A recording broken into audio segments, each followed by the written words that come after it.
Hola, hola. Muy buenas tardes a todos. Bienvenidos a la tarde de A24. Bienvenidos a MMD. Ya estamos arrancando con todo la tarde. Con mucha información económica, mucha información política. Porque ya estamos con un móvil en el Congreso. Ahora vamos a ir donde se está negociando el pacto con el Fondo Monetario Internacional. Si va a haber una aprobación legislativa o no. Y la impresión que uno tiene es que mientras discuten el pacto con el FMI, cambió todo para la economía argentina como consecuencia de la guerra en Ucrania. Mientras están discutiendo, y ahora vamos a contar, se ha abierto una interna feroz dentro del oficialismo. Se están tirando con todo entre los que quieren aprobar el acuerdo con el fondo y los que se resisten al acuerdo con el FMI. En medio de todo esto, el presidente lanzando la idea de su reelección, que hoy parece ciencia ficción y parece una broma en medio de este contexto, pero básicamente un mensaje a Cristina 2023 y a la interna del Frente de Todos, tratando de fortalecer su poder. Algunos laderos del presidente pidiendo que al presidente no lo delarruicen. ¿Qué significa eso? Que no lo dejen en la crisis total, el game over. Es un poco lo que se está discutiendo en este momento con la aprobación, sí o no, del pacto con el FMI. Pero en medio de todo esto, precios de la energía por las nubes, precio de los alimentos también por las nubes, que puede ser bueno desde el punto de vista de la balanza comercial para la Argentina, pero está ya generando mucha tensión internamente con el precio de algunos alimentos básicos y un shock mundial, una conmoción mundial por lo que está pasando verdaderamente en Ucrania. Ya vamos a estar actualizando, pero sigue la escalada y eso está generando cada vez más repercusiones desde el punto de vista económico. Ya está Marcelo Elizondo, gracias Marcelo por venir. Ahora vamos a analizar un poquito cómo cambia y la pregunta si todos están en la interna feroz del oficialismo, en la discusión y la publicidad en el Congreso por si se aprueba o no el acuerdo con el FMI, y detrás de todo eso está cambiando todo. Es decir, está cambiando, entre otras cosas, fíjate, ¿cuáles van a ser los aumentos para el gas a partir de junio? Pues nosotros dijimos acá, el aumento más fuerte para el gas, también para la luz, se define a partir del 1 de junio, tienen que estar ya los aumentos según el acuerdo con el fondo dispuestos y sobre todo para el 10% de mayores ingresos. Fíjate este cruce el otro día entre el diputado Tetaz y el ministro de Economía, Martín Guzmán, donde Guzmán confiesa que, bueno, que el problema principal es que está cambiando todo y no sabe de cuál va a ser la magnitud de los aumentos porque nadie tiene la bola de cristal con lo que va a pasar en las próximas semanas hasta junio, con el precio del gas que la Argentina tiene que importar a nivel internacional. Mirá. Seguro que me contestaras una bien. O sea, no has evadido de manera formidable la respuesta. Por no has contestado favor, una pregunta. diputado, no es un diálogo, ya está. No. Disculpe, pero creo que le respondí todas las preguntas, todas. Faltó la del aumento de las tarifas para el segmento del 10%. Me estás contestando cosas que no te pregunté. Yo no te pregunté, por ejemplo, cómo funciona un programa de expectativa de inflación. Diputado, te pregunté precios cuidados. Esto no es un set de televisión, Disculpe, diputado, por favor. Esto es un lugar. Hay que respetar al conjunto de diputados y diputadas. No puede usted monopolizar el debate. Ya está. No va, qué chicana. Usted está preparado para el show y esto no es show. Adelante. Gracias, presidente. Hubo una pregunta, señor presidente, sobre cuál era el modelo macroeconómico que estábamos teniendo en cuenta a la hora de evaluar las políticas de precios e ingresos, y eso es lo que respondí. Precios cuidados es parte de la política de precios e ingresos. Precios cuidados es una política de precios. Y a eso le respondo, diputado. Luego, hay una pregunta que aún no respondí y quisiera poder responder, que es sobre el impacto de la segmentación de subsidios sobre el decil de capacidad económica plena o mayor capacidad económica en la factura. Y lo que se plantea es que se quita enteramente el subsidio, por lo tanto el impacto depende del costo de la energía. ¿Cuánto va a ser? Depende del costo de la energía. Es que depende del costo de la energía. Pero se responde con un número a la pregunta, Martín.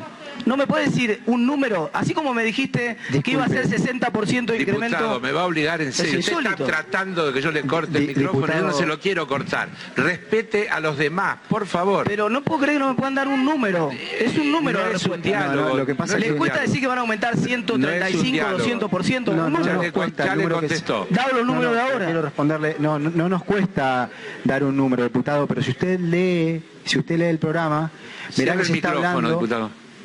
Diputado, si usted lee el programa con atención, verá que se está definiendo que la segmentación se va a realizar, se busca ejecutar el día 1 de junio. Yo como ministro de Economía de la República no tengo la bola de cristal para saber qué va a pasar en el mundo con el precio del GNL. Entonces no puedo decirle hoy a cuánto va a estar el GNL el 1 de junio. Pero hoy, ¿cuánto sería hoy? O al precio de hoy, ¿cuánto sería? Hoy no se hace. Me hace una pregunta que no es relevante. Porque ¿cómo no va a ser relevante saber cuánto va a pagar el 10% de la gente al que le van a aumentar? Ahí está claramente dos cosas, ¿no? ¿Cómo está cambiando todo? Por un lado, obviamente, Guzmán no quiere pagar ahora el costo político de lo que van a significar los aumentos de gas para el 10% de mayores ingresos. Los cálculos de quita total de subsidio da aumentos de 3 dígitos, ¿no?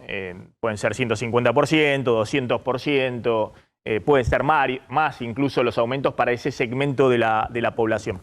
Pero tiene razón lo que dice Guzmán también. No sabemos porque depende en gran medida de a cuánto quede el precio del gas natural licuado, que es el que importa la Argentina por los buques. Y ese gas natural licuado el año pasado estaba con ya aumentos importantes, $8 el millón de BTU, llegó antes de la crisis a $20, $24 el millón de BTU y en algún momento en estos días se disparó a $40 el millón del BTU e incluso había la pregunta si va a haber gas disponible, digamos, porque Europa se está adelantando a comprar todo el gas que existe, viendo que esto escala con Rusia y la pregunta no solamente cuál va a ser el precio, sino qué disponibilidad va a haber para la Argentina.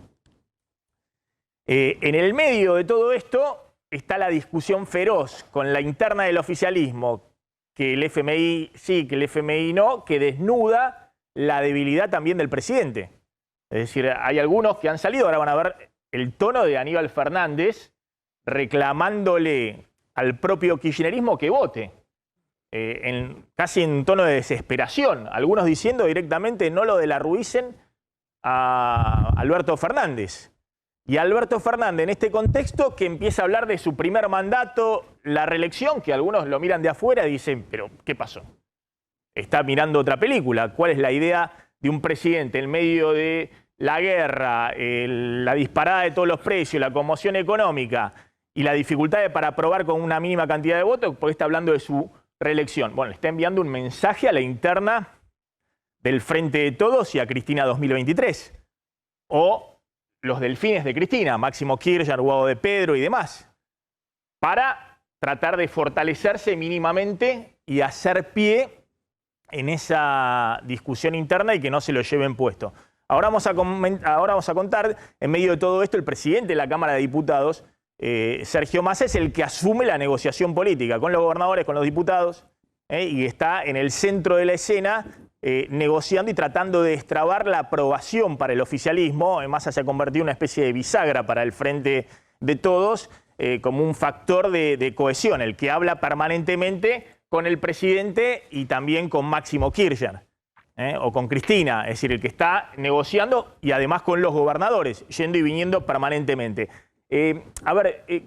¿Cambia todo para la economía argentina, Marcelo, desde el punto de vista, por ejemplo, de qué va a pasar con la meta de déficit fiscal con el FMI si no podés reducir los subsidios 0,6% del PBI como estaba planteado, aún con estos aumentos que ya antes de la crisis se preveían muy fuertes para distintos sectores de usuarios de energía, de luz y gas? Cambia todo, cambió todo. Te cambian los costos de la importación de energía, lo cual genera un impacto cambiario. Por lo tanto, te cambia la previsión sobre la cantidad de dólares necesarios. Te cambia la situación fiscal, porque la Argentina va a seguir subsidiando. Te cambia la relación con el fondo. Acordaste con el fondo una reducción de subsidios en base a costos de la energía anteriores. Te cambia el escenario geopolítico mundial, que no es un tema menor. Pensemos en Estados Unidos hablando con Venezuela. Y el presidente de Venezuela diciendo que las dos banderas quedan bien. Y el eje bolivariano y nuestros amigos. Está cambiando todo en el mundo. Y además entonces está cambiando el escenario interno. La coalición oficialista quebrándose para ver si apoyan o no apoyan. Cambió todo y me parece que eso está desnudando otra vez un problema parecido al que apareció cuando irrumpió la pandemia. Si ustedes se acuerdan, cuando apareció la pandemia, muchos países empezaron a ejecutar fondos anticíclicos, endeudarse, emitir porque podían, tenían respaldo. Y la Argentina se dio cuenta de que como no había hecho los deberes antes, estaba desnuda. Ahora otra vez, tenés una situación de vulnerabilidad y quedás expuesto ante un cambio al cual no podés reaccionar. Es decir, quedan expuestas tus fragilidades más que nunca. Ahora vamos a hablar un poquito también de esto, ¿no? De lo que ha pasado Estados Unidos acudiendo o tratando ahora de ver si hacen inversiones en Venezuela para acudir al petróleo venezolano. Pues perdóname, ¿no? Maxi, Venezuela es el país del mundo con mayor cantidad de reservas de petróleo del mundo. Lo que pasa es que no la saca porque no hay inversión. Pero ahí hay un potencial estratégico que hay que analizar. No sé qué va a ocurrir, pero que está todo arriba de la mesa moviéndose. Está. Claro, es muy impresionante, ¿no? En la figura de Biden, Maduro y Putin, cómo esto que se ha confirmado de distintas fuentes, tanto de Estados Unidos como del propio Maduro, enviados de Estados Unidos, viendo no solamente la discusión, ya lleva mucho tiempo en Venezuela respecto a Guaidó y la democratización del régimen de Maduro o el cambio del régimen de Maduro, sino también los norteamericanos buscando el petróleo ahora en Venezuela, ¿no? Y eso también descoloca, si se quiere, un poco a la oposición, porque dicen, bueno, pero ¿cómo están? No era que Maduro es un dictador y están negociando con él, lo van a fortalecer, pero es un aliado de Putin. Es decir, cambia absolutamente todo. Desde el punto de vista económico también hay un impacto muy fuerte en los precios. Pero tenés una información, Pablo, que está más yendo a la Casa Rosada sí, para hablar con el presidente. La información indica que Massa ya entró a la Casa Rosada, Sergio Massa entró con una propuesta que está llevando, que fue consensuada con diputados de distintos bloques. Esto incluiría Juntos por el Cambio también, y es una idea que en su momento se barajó, hay que ver si termina de prosperar, que es modificar el proyecto de ley que autoriza el acuerdo con el Fondo Monetario Internacional y convertirlo en una ley de un solo artículo, que autoriza el endeudamiento, pero no incluir en este proyecto de ley al anexo, que sería el memorándum y el programa económico. Ese proyecto podría tener el acompañamiento de buena parte del bloque de Juntos por el Cambio y de esa manera se construye una ley con una mayoría muy robusta, como le gusta decir al ministro Guzmán. Vuelvo al tema de eje, ¿no? Si, mientras están en estas discusiones y ahora van a ver el tono de Aníbal Fernández y de Luis Delía inesperado defensor del presidente. Luis Delía, que siempre ha dicho, Alberto Fernández también tenía razón, ¿no? Visitaba asiduamente la embajada, los estudios de TN, en eso tenía razón, diría, ¿no? Era casi columnista de TN y era uno de los asiduos, de los políticos que más visitaba la embajada de los Estados Unidos, pero ha pasado Delía, que está viendo, creo que como otros actores de la política, la fragilidad en la cual está el presidente, ha pasado a un inesperado defensor de Alberto Fernández, pidiéndole al kirchnerismo que no lo convierta a Alberto Fernández en un de la Rúa, que sería el jaque mate si se cae el acuerdo con el fondo. Fíjense lo que dijo Delía, ¿no? Le pido a Cristina que no delarruicemos a Alberto. Insisto, Delía que siempre lo detestó a Alberto Fernández. Y fíjense lo que decía anoche en un canal colega Aníbal Fernández respecto a los que no quieren votar dentro del kirchnerismo el acuerdo con el Fondo Monetario Internacional. Si quieren hacerle daño al presidente, díganlo, sáquense la careta. Si no, tráguense el sapo y voten. ¿Mensaje para quién? ¿Para Máximo directamente? ¿Para Cristina, Aníbal Fernández? Míralo. Donde el que tiene la legitimación activa para tomar la decisión, que es el presidente de la Nación, pone el punto y a partir de ese momento se sigue avanzando. Yo conozco a algunos compañeros que hablan con otros, haciéndole el coco para que voten en contra. Pareciera ser que gozan de situaciones de esa característica. Lo que si sucediera alguna cosa de esa característica, el daño que le producirían al pueblo argentino sería superlativo por una mezquindad política. No, yo no juego eso. Yo no voté nunca en contra del peronismo, del que forman parte. Nunca votaría en contra de un presidente peronista. Nunca, jamás. Creo con mi alma que uno tiene que estar trabajando para defender los intereses que nos pertenecen a todos, que es el bien común.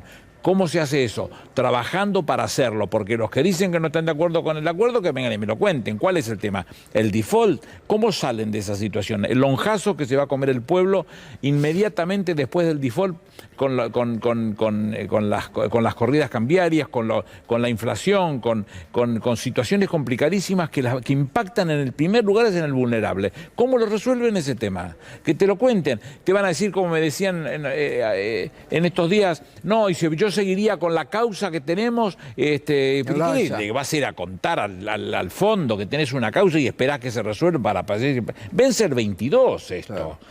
Aquí hay que ponerse en serio y razonar que hay que garparlo. ¿No te gustó? Bueno, comete el sapo que te corresponda, pero andá y votá. Comete el sapo que te corresponda y andá a votar. Va a venir en un rato Fernanda Vallejos, que es economista ultra kirchnerista y ha sido una de las más feroces críticas de Alberto Fernández y también del acuerdo con el fondo, ¿no? Y de hecho, su espacio político, donde ella está ahora militando, están apuntando la causa esa judicial y que se resuelva a nivel internacional. Pero bueno, el mensaje de Aníbal Fernández desnuda lo que es la preocupación del gobierno. Primero porque no tiene reservas en el Banco Central. Es decir, que llegó a una instancia de ¿es el fondo o es la crisis total?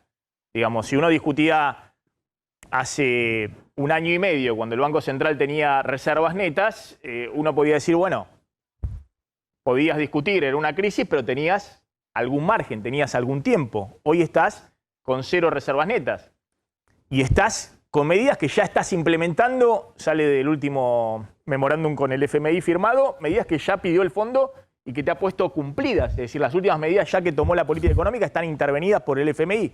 En medio de todo esto sale a decir eso Aníbal Fernández, desnudando la magnitud de la interna, ¿no? Y de la discusión. Le agrego el tema de los alimentos. Contá un poco qué está pasando con los alimentos y le voy a preguntar a Marcelo si, claro, si no habrá también parte del kirchnerismo que no solamente está especulando políticamente con quedar a flote en el 2023, por lo menos con un núcleo duro de votantes defendiendo el relato, sino que también dudan respecto a cuál puede ser la suerte de la economía, aún con el acuerdo con el fondo, que es un poco lo que estamos hablando con Marcelo. Ojo que cambiaron también muchas variables, que si no te pones atento a tratar de revisar esto, ojo que vamos a un acuerdo con el fondo que tal vez a los 3 o 6 meses significa incumplimiento, significa revisarlo, significa tironeos que generan todavía más ruido económico. Claudio. Bueno, estamos viendo un verdadero shock de aumentos de precio en la mayoría de los productos de la canasta básica, sobre todo en lo que tiene que ver con los farináceos, con los lácteos y con los aceites, y donde no solamente, ahora vamos a ver los aumentos de precio, como no se veían desde hace mucho tiempo en Argentina, donde empresas líderes mandan hasta 2 listas en los últimos 9, 10 días con correcciones, con ajustes de precios todos para arriba. Además de estos aumentos, lo que se empieza a ver son en algunos rubros, como los aceites, faltantes. A ver, vayamos a los ejemplos. Aceite de girasol, por ejemplo, si uno toma en cuenta qué ocurrió en estas 2 semanas que corrieron desde la invasión en Rusia, Ucrania, hasta el momento, aumentos del 23%, y las empresas están cuotificando las entregas, las empresas fabricantes están cuotificando las entregas a los mayoristas, a los supermercados, porque lo que están viendo es que estos nuevos precios pueden seguir para arriba dependiendo de qué ocurra justamente allí en la guerra en Europa. La harina, aumento del 17% en 2 tandas en las últimas 2 semanas. Los fideos, 11% de aumento promedio. Los lácteos también. Los lácteos tienen una cuestión que ahora lo vamos a ver en otra placa, que tiene que ver con el precio récord que tiene la leche en polvo a nivel internacional. Y el arroz, 9% en las últimas 2 semanas. Y acá no incluye otros subproductos, como puede ser tapa de empanada, tapa de pascualina, sino que vamos directamente a los productos madre, digamos, los más importantes. Y acá trajimos en la segunda placa los aumentos justamente de las materias primas, de los alimentos a nivel internacional, 55% en dólares en las últimas 2 semanas, el maíz el 12,1%, la leche, lo que mencionaba, 9,3% de aumento, pero precio récord de casi $5.000 la tonelada de leche en polvo, y el arroz 7,1%. Parte de estos incrementos ya son los que estamos viendo que se trasladan a las góndolas de los supermercados. Engancho con este tema, Marcelo. Bueno, al problemón inflacionario que tiene la Argentina, piso 50%, se le suma también el shock de oferta muy fuerte que también impacta inmediatamente en precios muy sensibles como los precios de los alimentos. Claro, como hablábamos hace un rato, el alza de los precios internacionales en todo el mundo está afectando la tasa de inflación en todo el mundo. Ahí está Estados Unidos preocupado porque parte del 7,5% que ya tenía y tenés commodities agropecuarios o energéticos. Subiendo el precio de los combustibles en Estados Unidos, el surtidor, hablan de 10% de inflación anual en los próximos meses. Tenés bien por encima de $4 el galón en Estados Unidos, eso es un impacto enorme. Imagínate en un país como la Argentina, que viene de una tasa de inflación de más de 50, con represión de precios, tasa de interés negativa, congelamiento cambiario. De modo que otra vez, nosotros venimos con comorbilidades y esto impacta todavía más. Y yo creo que acá tenés, obviamente, el problema del desorden macroeconómico, el problema de las expectativas y la confianza, que se suponía que el Fondo Monetario venía a resolver o por lo menos a atenuar. Resulta que el Fondo Monetario, metido en la discusión, está generando todavía más nerviosismo. Y además el problema político, que esta discusión interna en el gobierno es mucho más que un problemita de una rencilla doméstica. Hay 4 condiciones para que un gobierno se sostenga. Una, tener un liderazgo fuerte. No es el caso del presidente, miremos lo que decía Delía recién. Segundo, tener un adversario externo que nos aglutine reactivamente. No es el caso, ahora la discusión está adentro. Tercero, tenés un programa homogéneo. No es el caso, hay una discusión hacia adentro. Cuarto, tener una estructura, una nomenclatura, una organización política que te sostiene. La discusión interna está mostrando que eso no existe. De modo que cualquiera de las 4 patas que puede sostener la mesa de un gobierno hoy está en discusión por este problema del Fondo Monetario y las disidencias internas. Por lo que la cuestión política no es un tema menor en adelante, cuando lo que se necesita es resolver los problemas nuevos. Bueno, fíjate cuando hablamos también de los precios del petróleo, ¿no? Y estos reacomodamientos, en Estados Unidos aumento de precios de combustible inmediato, ¿no? En Europa también. En menor medida, en Europa están con los aumentos de la energía, los precios de la boleta de gas, por ejemplo. En la Argentina también le mete presión al tema combustibles. Es decir, tenemos la principal empresa estatal, que es YPF, es la líder del mercado. En la Argentina tenemos precios, si se quiere, muy por debajo de hoy de lo que es el precio internacional, que llega el petróleo a $130 el barril. En la Argentina se toma como referencia un valor de $60 el barril, ¿no? En una franja entre $50 y $60 el barril, pero eso genera también presiones, digamos, para que empresas como YPF, que además necesitan financiamiento externo, que en algún momento necesiten también nuevamente aplicar aumentos adicionales y detrás de YPF el resto de las petroleras. Todo eso en una economía que está tratando de reacomodarse, como vos decís, liberando las 2 anclas que tenía hasta ahora. El ancla del tipo de cambio oficial, que el FMI te prohíbe que lo sigas atrasando respecto a la inflación, y el ancla de las tarifas públicas, que está discutiendo el ministro de Economía, además del aumento que se está aplicando de 20% generalizado ahora en marzo, la magnitud de los aumentos que se vienen en junio, desde el 1 de junio. Vos pensás que conversaste con el Fondo Monetario de alguna previsión cambiaria, necesitas 5 o 7 mil millones de dólares más por la energía, alguna previsión de inflación, todo esto te impacta en los precios, alguna previsión fiscal, vas a necesitar subsidiar más ante la emergencia. Realmente se te está moviendo el piso y me parece que ahí a la discusión doméstica, casi que la discusión interna del gobierno sobre el acuerdo con el Fondo Monetario es una discusión vieja. Es para aprobar algo que sabemos que dentro de 3 meses hay que discutir de nuevo. Claro, lo que sucede es que lo que plantean todos es, ojo que si esto no pasamos de largo y encima de todo está la noticia de que la Argentina no llega a tiempo, no le dan el apoyo político y demás, y entras en default con el FMI, algo que hoy todos descartan, digamos, ¿no? Están jugando todos ahí sí, en la cornisa, pero todos consideran que algún tipo, nadie quiere pagar el costo político, pero consideran que algún tipo de autorización va a haber.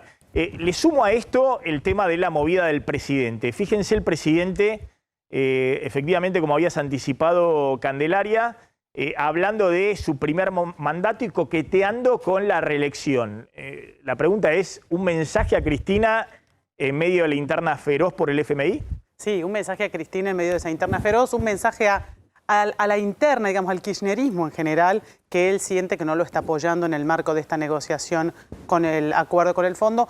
A mí me parece que esto es como, si estás jugando al truco, no tenés muchas cartas para el final y cantás un retruco. El presidente está redoblando la apuesta para decir, bueno, miren que yo estoy fortalecido, tengo un grupo de dirigentes que me apoya, que me sale a bancar, a fogonear que yo sea candidato. Porque ayer a la mañana Matías Culfas había dicho que, nosotros lo contamos aquí, que él estaba dispuesto a apoyar al presidente si el presidente iba por la reelección, que ese equipo trabaja para que el presidente pueda ser reelecto. Creo que tenemos para escucharlo a Matías Culfas, sino también para ver al presidente. Veamos lo último, que es Alberto Fernández. Ayer, esto fue en un acto que nos sorprendió ayer. José Cepaz con Mario Illy y Victoria Donda, Día Internacional de la Mujer Trabajadora. Y el presidente nos sorprendió con esto.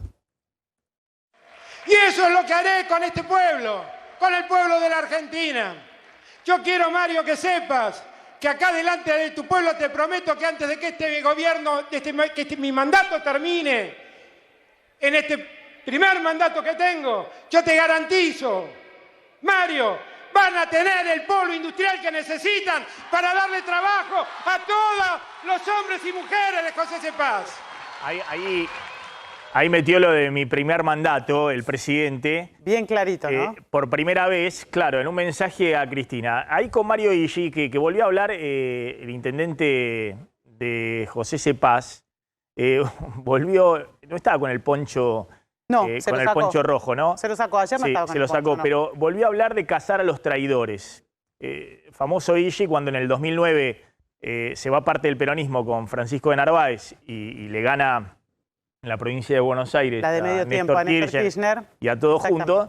Y Illy sale a decir que iba a cazar a los traidores, a los intendentes que habían armado para de Narváez en el 2009. Fíjate, Maxi, ahora cómo aparecen algunos jugadores importantes que salen a defender al presidente. Aníbal Fernández, Luis Delía, Mario Illy, integrantes del peronismo más tradicional en algunos casos. No son algunos, como por ejemplo el caso de Illy, no sé si se podría decir que es tan kirchnerista, aunque en los últimos años lo ha sido, pero representa esto de los varones del conurbano. En guerra con la cámpora, en guerra en ahora, el conurbano, claro, con la cámpora. En su momento tuvo su simpatía, pero ahora él marca la realidad de que quedaron pocos varones del conurbano, pero él representa eso que quedó y sale a apoyarlo al presidente.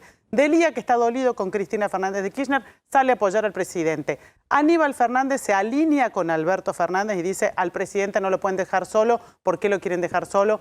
Que se saquen la careta y digan si realmente lo quieren lastimar. Hay de repente una aparición de un coro de dirigentes que hasta acá no aparecía. Hasta acá eran solo rumores y versiones que teníamos quienes caminamos por los pasillos de la Casa Rosada de que el presidente podría llegar a apostar por la reelección. Ahora esto ya está lanzado. No te diría que es un operativo clamor, pero más o menos. Ahora vamos a contar, porque la verdad que el presidente, si no resuelve su interna, desde el kirchnerismo lanzaron una encuesta que en una interna con Cristina sufriría una paliza dentro del Frente de Todos, digamos. Pero claramente es una movida del presidente para que está en su momento de máxima debilidad, al menos hasta que se sepa qué pasa con el Fondo Monetario, para tratar de hacer pie en esa pulseada interna. Está Alejandro Banoli, expresidente del Banco Central durante el gobierno de Cristina Fernández de Kirchner. Alejandro, gracias por atendernos, muy amable. ¿Qué tal? Buenas tardes, Maxi. Bueno, ¿cuál es tu impresión respecto al acuerdo con el fondo? Estamos acá hablando con Marcelo Elizondo respecto a que ha cambiado muchas cosas también, ¿no? Se está moviendo el mundo, hay una conmoción mundial desde el punto de vista económico y bueno, se está discutiendo ahora muy acaloradamente desde el punto de vista político qué hacer con el acuerdo con el fondo. Pero ¿cuál es tu opinión respecto al acuerdo con el fondo y si es imprescindible o no para el gobierno en este momento?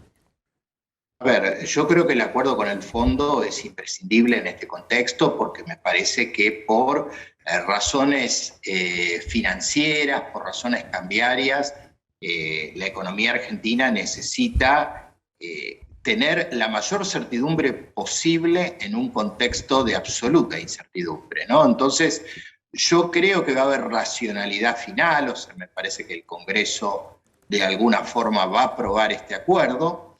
Y creo que este acuerdo, fuera entonces de las virtudes que tiene de despejar un poco la brecha externa y la incertidumbre financiera, hay que tomarlo como una especie de hoja de ruta hacia una normalización económica, pero que de todas maneras, Maxi, te diría, seguramente todos los números, todas las proyecciones van a cambiar, y creo que el Fondo Monetario, y está previsto en el acuerdo, ¿no? Que en estas 2 semanas ha habido un cambio de circunstancias tan grande en la economía mundial que muchos de estos números van a tener que ser revisados necesariamente porque todos los países, y no solo la Argentina, van a tener desvíos explicados por este contexto mundial que estamos viviendo a partir de la guerra.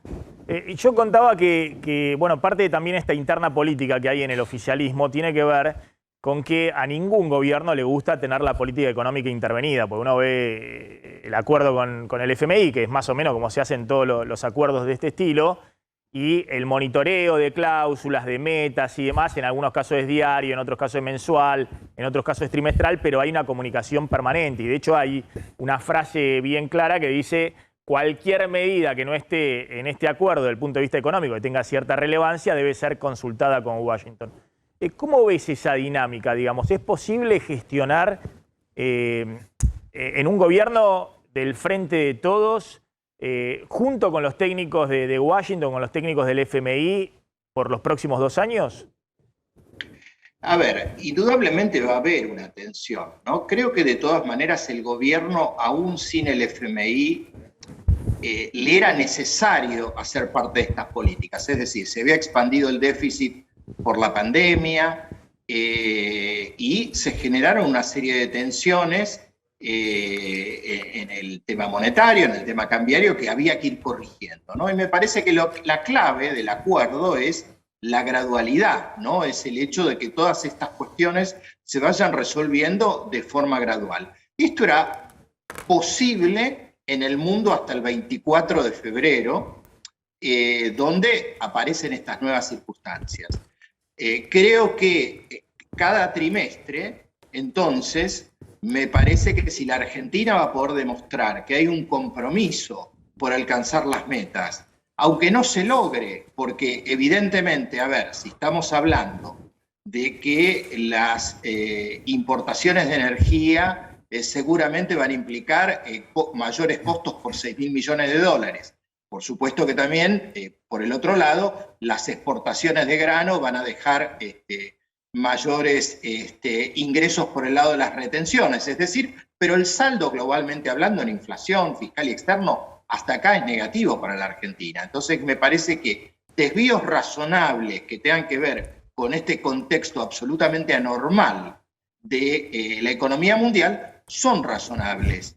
Y van a ser aceptados por el FMI, porque el FMI los va a tener que aceptar para todos los stand-by, todas las facilidades ampliadas, es decir, todos los países van a tener que tener un mayor déficit fiscal, salvo por ahí países exportadores netos de petróleo, donde, digamos, este nuevo contexto sea ganancia pura, pero la mayor inflación en alimentos y las mayores erogaciones que van a tener los países por los mayores costos, creo que va a habilitar una discusión. Entonces me parece que si el gobierno marca una voluntad de cumplir, pero por otro lado, también me parece que el Fondo Monetario Internacional, que ha sido corresponsable de esta situación a la que ha llegado Argentina, porque me parece que el fracaso del acuerdo del 2018 tuvo una gran responsabilidad del gobierno anterior en cómo formuló el programa, pero también el FMI, por la manera en haberlo avalado, cuando sus propios técnicos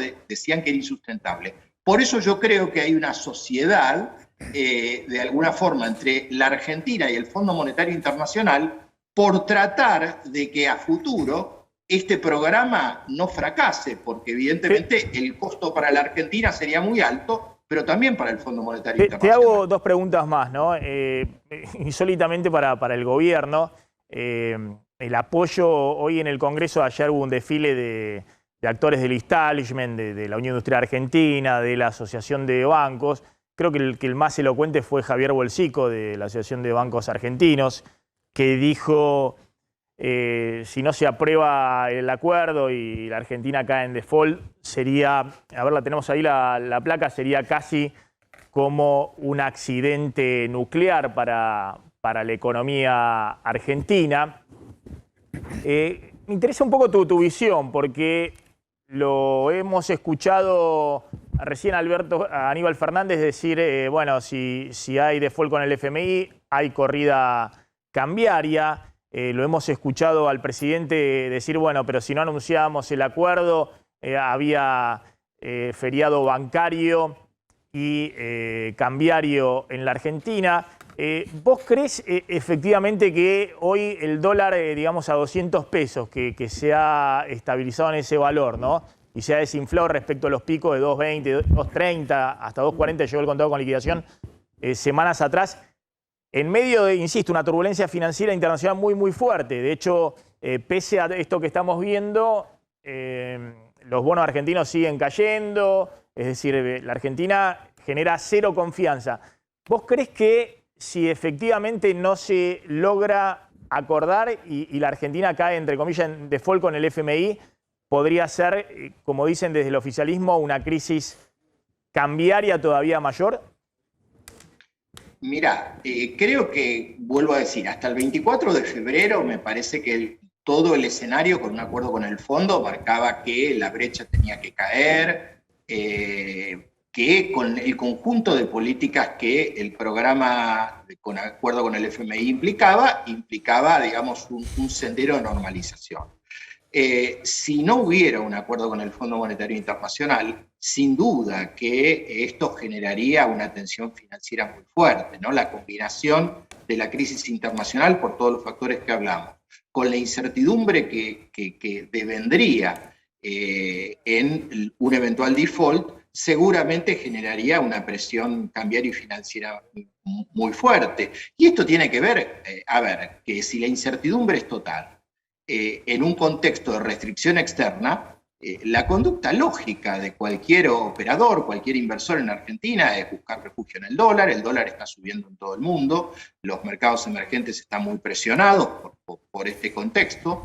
Entonces, claramente, creo que el gobierno y la Argentina necesitan este acuerdo como una forma de recibir desembolsos por 10.000 millones de dólares, por lograr desembolsos de otros organismos multilaterales, y por otro lado, por iniciar un conjunto de políticas que permitan revertir esta dolarización, ¿no? Que tiene que ver con una tasa de interés real positiva, con un sendero de reducción de los desequilibrios. Si esto no ocurriera claramente, volveríamos a tener más brecha cambiaria, mayor inestabilidad, pero de nuevo, Maxi, yo creo que de alguna forma o de otra, con una redacción o con otra, del Congreso va a salir la aprobación y me parece que, bueno, esto, digamos, es el piso para construir en un mundo muy difícil. Bien, Alejandro Banoli, gracias, muy amable. Como siempre, ahí estaba el expresidente del Banco Central en el segundo mandato de Cristina. Marcelo, gracias, muy amable. Ya está Fernanda Vallejos, ahora vamos a hablar con ella. ¿Qué tal, Fernanda? ¿Cómo estás? ¿Cómo estás, Maxi? Economista, hoy está militando en Soberanex. Soberanex es la agrupación política en la cual está el ex vicepresidente Amado Boudou. Y Fernanda ha sido una de las más duras críticas, en su momento, Alberto Fernández, digamos, el audio con los exabruptos y demás, pero también a la lógica conceptual de la política económica del ministro Guzmán y en particular al acuerdo con el fondo. Ahora me gustaría oír un poquito tu posición, porque yo veo una interna fuerte respecto al rumbo de la economía, bueno, con declaraciones muy fuertes de distintos laderos del presidente, bueno, llamando o implorando a un acompañamiento dentro de su propio espacio político del Frente de Todos. Ya vamos con Fernanda. Quiero meterme en el tema Ucrania por un instante, porque lo que veníamos diciendo, ¿no? Cambia todo el escenario económico internacional y es muy fuerte lo que está ocurriendo desde el punto de vista del avance de las tropas de Putin en Ucrania y de las represalias de Occidente y a su vez los impactos y las represalias mismo de Rusia. Veamos, ya estamos con Pablo, veamos un poquito el mapa de lo que está sucediendo. Muy impactante las imágenes de esta ciudad Mariupol, sí, donde ha ocurrido, bueno, lo que ya viene ocurriendo, ¿no? Que es un bombardeo más masivo sobre poblaciones civiles. Sí, a ver, hay muchas imágenes para tener en cuenta. Una de ellas, quizás la más desgarradora, es la que tiene que ver con un bombardeo sobre centros sanitarios directamente. Pero actualicemos, ahora vamos a ver las imágenes, pero a ver, para tener en cuenta en qué estamos en este momento. Bueno, Rusia autorizó que se abran corredores humanitarios para poder evacuar a la población civil de Ucrania. Bueno, eso hasta ahora, según las primeras informaciones, se indica que está funcionando. Habían dicho de abrir 6 corredores, por ahora solamente están funcionando a pleno, según reconoce Ucrania, 2 de esos. No sé si tenemos ahí las imágenes de ese bombardeo. ¿Qué es exactamente lo que queremos? Vamos por parte, digamos, a ver qué material. Este es un material que sube una corresponsal turca. Sí, ahí está. Que esto muestra la ciudad de... Veamos acá en el mapa. Le voy a pedir un poquito para que me pueda ubicar. Estas tienen audio, estas imágenes, creo. ¿Puede ser? Pongámosla. Vamos. Esto es justamente, escuchamos el audio y ahí te cuento un poco más.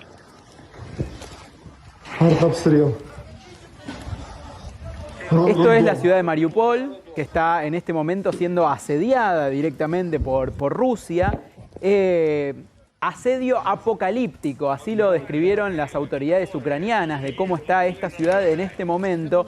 Y según indican de nuevo las autoridades, les queda comida para 3 días. Solamente 3 días, ya no es solamente los bombardeos, sino que la situación humanitaria está complicada en esta localidad. A ver, nosotros siempre analizamos un poquito más lo que está sucediendo y por eso lo llamamos a Ariel Levalli, que es secretario ejecutivo del Centro de Estudios Internacionales de la UCA. Ayer nos contaba Fabián Calle que se ha pasado una segunda etapa, digamos, ¿no? Que es la etapa donde... bueno, que no era la etapa a la cual quería llegar Putin, que es la etapa donde tiene el dilema de entrar a las grandes ciudades, donde hay 3 millones de habitantes en Kiev, y la etapa previa donde avisa con bombardeos ya más importantes en algunas ciudades donde indefectiblemente hay muchísimas bajas civiles. Esta imagen que estamos viendo, y hay varias imágenes donde se ven ya edificios civiles totalmente destruidos, en este caso era un hospital, pero hay particulares yéndose por todos lados. Esto era, decíamos, en Mariupol. Ubícame, Ariel, un poquito de lo que está sucediendo, ¿no? El avance del ejército ruso y el dilema donde tiene el dilema de entrar a las grandes ciudades o hacer lo que hasta ahora no había hecho, que es bombardear y destruir todo para después sentarse a negociar. Exactamente. Mariupol se ubica en el sur, en la costa de lo que sería el mar de Azov, y es importante para Rusia por una cuestión fundamental, porque le permite conectar un puente terrestre desde el territorio ruso hasta Crimea. Eso es muy difícil que luego del conflicto lo devuelva. Ahora bien, lo que estamos viendo en Mariupol es un adelanto de lo que se podría venir en Kiev, porque la situación en Mariupol, que está básicamente encerrada entre 2 columnas, en la columna sur y la que proviene del este, está así desde hace varios días, ¿no? Y lo que está pasando ahora es que estamos en una pausa que se denomina operacional y que se están acumulando fuerzas y en los próximos entre 48 y 96 horas, de acuerdo con el Instituto de Estudio de la Guerra de Estados Unidos, vamos a ver a las tropas rusas empezando a avanzar mucho más en profundidad en Kiev. Para que entiendan, Kiev es como capital y Gran Buenos Aires, ¿no? Es un espacio muy amplio, está más o menos entre 20 y 40 kilómetros, pero conforme se van acercando al centro de la ciudad, los combates urbanos, las bajas y la crisis humanitaria se va a profundizar. Ahora, ¿cómo ves un poco la salida de todo esto, ¿no? Porque Putin, ¿qué es lo que quiere en este momento? ¿Cuál es su intención? Está claro que si vos estás bombardeando ciudades donde hay población civil, donde queda ya una situación muy compleja, algunos dicen que podría haberlo hecho antes y no lo hizo justamente porque eso genera en un país de 40 millones de habitantes que después sea difícil que la población te acompañe si vos querés instaurar algún gobierno aliado o títere, como quieran llamarlo. ¿Cuál es hoy un poco la intención de Putin? Bueno, Putin quiere ganar la guerra. Esto es claro. Y ganar la guerra significa conseguir su principal objetivo político, que es conseguir una Ucrania que esté neutralizada. Que esto incluye la desmilitarización, o sea, una decisión unilateral forzada por los acontecimientos que estamos viendo por parte del gobierno ucraniano. Si es este gobierno, si hay un gobierno nuevo que es prorruso, eso no le importa. Lo que importa a Putin es esto. Y en este sentido los objetivos militares van en esa línea, por lo que estamos viendo hoy en día de las mediaciones de Israel, la reunión que va a haber mañana en Turquía entre el ministro de Asuntos Exteriores ucraniano y el ministro de Asuntos Exteriores ruso, difícilmente logren un objetivo porque, y esto es por lo menos mi lectura, esto se va a definir en el campo de batalla. Estamos en una guerra. Ahora, sí. Pero te vuelvo a preguntar, digamos, ¿no? Porque si estamos hablando del campo de batalla, estamos hablando de que la OTAN no va a ingresar ahí. No. No sé si coincides en eso. Lo que dicen todos los analistas es todo lo que ha pedido el presidente Zelensky a Estados Unidos, Europa, le responden que no, porque significaría la Tercera Guerra Mundial. Y nadie quiere la Tercera Guerra Mundial con una potencia nuclear. Sí. Puntualmente entonces, se activaría un artículo 5 de la OTAN, de defensa colectiva, y eso haría que si Rusia ataca a un país de los de la OTAN, todos deberían salir en respuesta. Y esto, sí, o al revés, si se mete un caza norteamericano en este espacio aéreo donde están los rusos y bajan a algún avión ruso y demás, por eso ni siquiera le han enviado algún avión para alguna zona de exclusión y demás. No, eso se está discutiendo. Hay unos aviones que Polonia tiene, que son de la época soviética, y que ayer el gobierno polaco, medio para sacarse el tema de encima, los envió a la base de Ramstein, que es la base estadounidense que está en Alemania, para que Estados Unidos decida qué hacer con eso. Pero vos ves, porque se ve a Estados Unidos sacándose el problema de encima, tampoco quieren entrar en una escalada de una Tercera Guerra Mundial. No. Eso es uno de los problemas principales, las preocupaciones que tiene la Casa Blanca. Esto se leí en un artículo en New York Times, cómo evitar un conflicto entre superpotencias y seguir apoyando a Ucrania, como lo están haciendo hasta ahora, con armamento, con ayuda humanitaria, con ayuda financiera. A ver, Pablo, ¿qué otra información tenés? Sí, a ver, tenemos más videos porque un video que se difundió tiene que ver con una explicación que daba Putin de por qué había atacado. Esto era una explicación que daba en diciembre, en el momento donde todavía estaban las negociaciones y donde Zelensky planteaba esta posibilidad de ingresar a la OTAN o la necesidad de que se vaya armando Ucrania. Esto pasaba en diciembre, vamos a escuchar este video. Esto pasaba en diciembre, o sea, nadie puede decir que Estados Unidos y Occidente no estaban alertados de que Putin tenía intención de atacar Ucrania en caso de que persistieran con esta situación. Escuchalo porque es muy interesante, Maxi.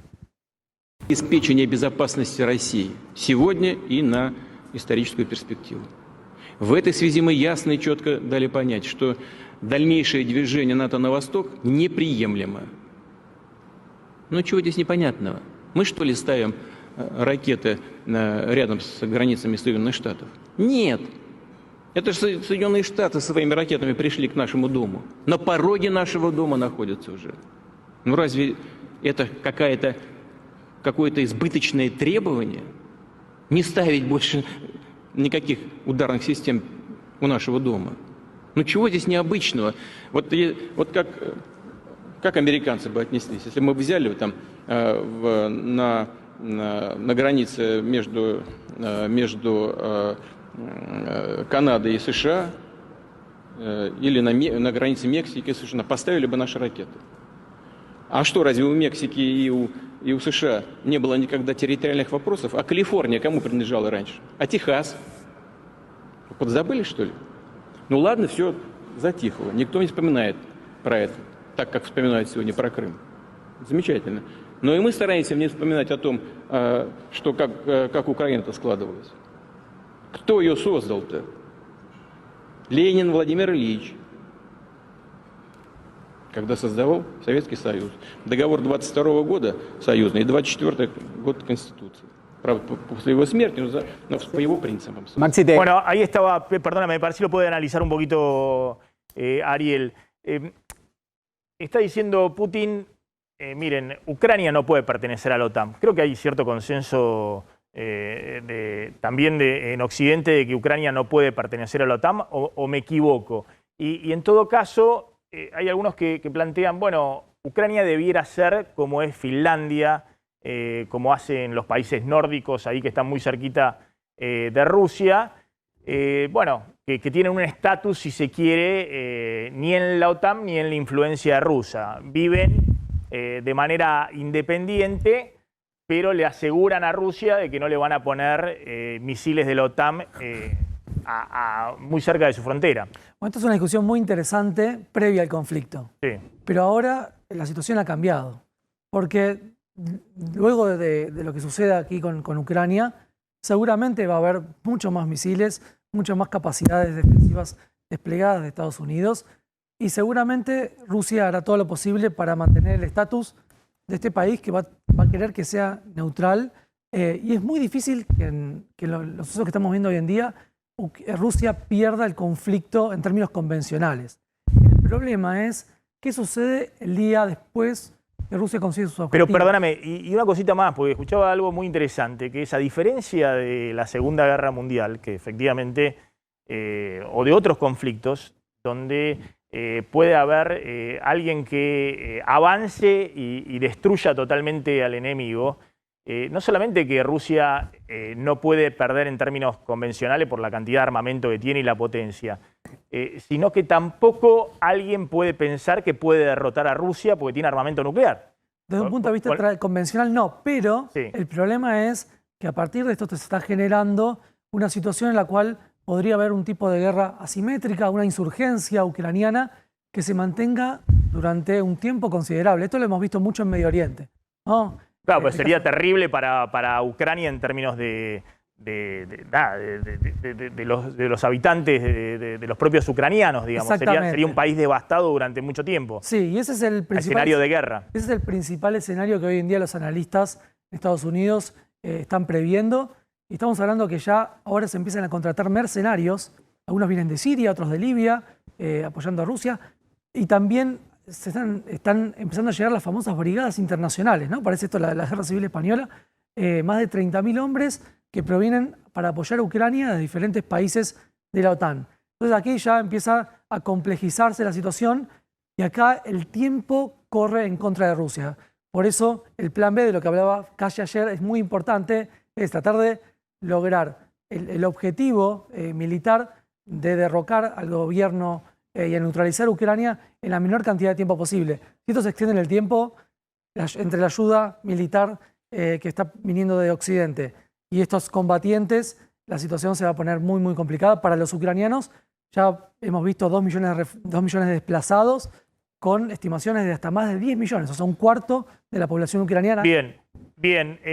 Un tema más, lo que está pasando desde el punto de vista económico. Obviamente Rusia está sintiendo muy fuertemente la crisis desde el punto de vista del bloqueo total de Occidente. Y también lo que contábamos, crisis cambiaria, un poco como el efecto, se hablaba en su momento, ¿se acuerdan cómo se llamaba? Efecto mariposa. El efecto Smirnov, el del 98, la crisis rusa, fuerte devaluación, corrida cambiaria, corrida bancaria, eso están sufriendo en este momento en Rusia. Claro, y si lo que ha hecho el gobierno de Putin fue tomar distintas medidas ya desde la semana pasada, cuando obligó a las empresas exportadoras a liquidar las divisas justamente en ese país, a limitar la extracción de divisas. Bueno, directamente ahora y durante los próximos 6 meses lo que se determinó fue que se suspenda directamente la venta de dólares. No se pueden vender dólares los próximos 180 días hasta el 9 de septiembre. Esa es una de las medidas. La otra de las medidas es que solo se pueden extraer a los rusos que tienen dólares en sus cuentas un máximo de $10.000 de acá hasta nuevo aviso. Eso es importante porque la mención es que hay... $10.000. $10.000, vemos acá $10.000. Estamos con cepo de 200, digamos, ¿no? Bueno, pero acá lo Mirá que lo que es la crisis rusa. Claro, pero acá es imposibilidades. Aunque vos tengas $1 millón, solamente podés sacar 10.000. Está bien, pero acá son $200. No, pero acá podés comprar $200. Podés sacar, si vos tenés dólares, podés sacar de los bancos los dólares. No, está bien, a retirar del banco. Claro, acá no, acá es... Y es más parecido al corralito. Es un corralito bancario, no un cepo. Acá le dicen incluso a los rusos que aunque tengan... Está bien, están con corrida bancaria, no solamente están con un problema cambiario de evaluación del 20 o del 30%, sino que están con una corrida bancaria y eso es lo que están tratando de frenar. De todas maneras, Putin, que también le dice a las empresas rusas, declaren el default, paguen con rublos.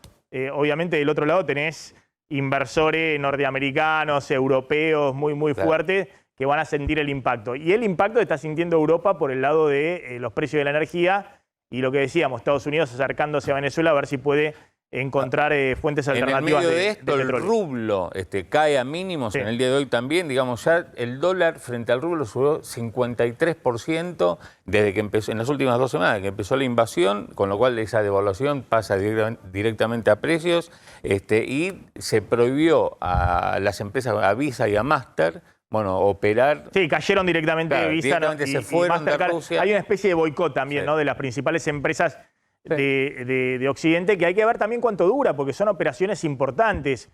Cerraron 800 locales de McDonald's. Sí, la última. Locales. Sí, Apple también se retiró. Son 5 veces la operación que puede tener McDonald's en la Argentina, por ejemplo. Sí. O estamos hablando de locales de consumo masivo. Fue McDonald's, como vos decís, también Starbucks y KFC, que es la de pollo, básicamente. Y mirá lo que estamos viendo ahora en pantalla, que son las colas para comprar la última hamburguesa de McDonald's, por ejemplo. Cuando se conoció la noticia, empezaron a hacer cola los autos para comprar la última hamburguesa en el Automac. Bueno, algunas postales que son de color en el medio de tanta tragedia. Bueno, Ariel, gracias, muy amable. Un placer. Un dato adicional, sí. Estados Unidos también se está acercando a Irán, quiere cerrar el acuerdo nuclear lo antes posible para tener otra fuente disponibilidad de petróleo. Exactamente. No, ojo que acá empieza a haber todo tipo de reacomodamiento y después hay que ver también cómo juega China, ¿no? Esto lo hemos hablado en algún momento.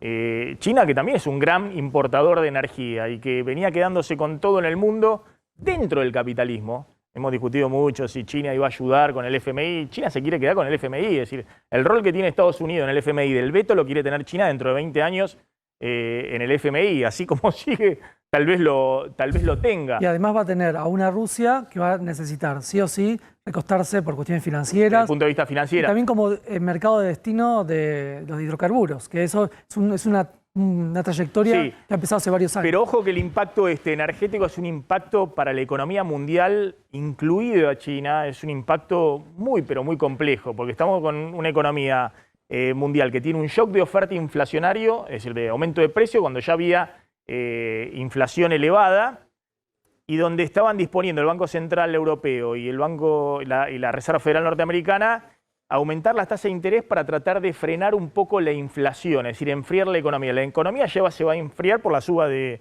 los precios de la energía, que es como un impuesto a otros consumos. La gente gasta más le pasa en Estados Unidos, en combustible o en boletas de luz y gas en Europa y no pueden consumir otras cosas. Entonces, vas al escenario que es el peor escenario posible para los países, obviamente emergentes, que es el escenario de estancamiento con alta inflación. Pero además hay otra cuestión, que es la securitización del acceso a las fuentes de energía.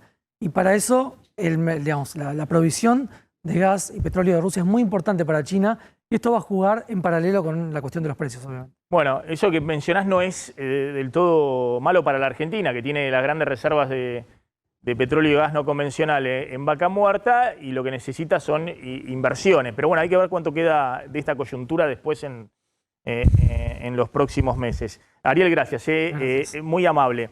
Bueno, está pasando esto en el Congreso, hay negociaciones en el Congreso, hay negociaciones en La Rosada, donde está Alberto Fernández con Sergio Massa, con el presidente de la Cámara de Diputados, por las negociaciones de último minuto, porque, Pablo, simplemente la idea es hoy cerrar el tema de la Comisión de Presupuesto y Finanzas. La idea es que ¿Y votar cuándo en diputados? ¿Mañana o pasado? Si se aprueba hoy, si hoy hay dictamen, que es una posibilidad, directamente la sesión sería mañana.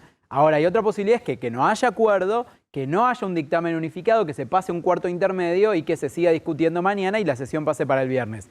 Está todo abierto. En principio, a esta hora hay una idea de unificar en un solo proyecto que autorice el endeudamiento y de esa manera podrían votar todos. Podría votar Juntos por el Cambio y el sector del oficialismo que está acompañando el proyecto. Pero tiene que ser autorizado por Alberto Fernández. Ya vamos a hablar con el diputado Bruyaile. Poneme un poquito el tuit de Jorge Asís. Le voy a preguntar a Bruyaile que Bruyaile es esos diputados de Juntos por el Cambio que habla con varios diputados del oficialismo, empezando por el presidente de la Cámara de Diputados, Sergio Massa y demás. Es supuestamente los dialoguistas.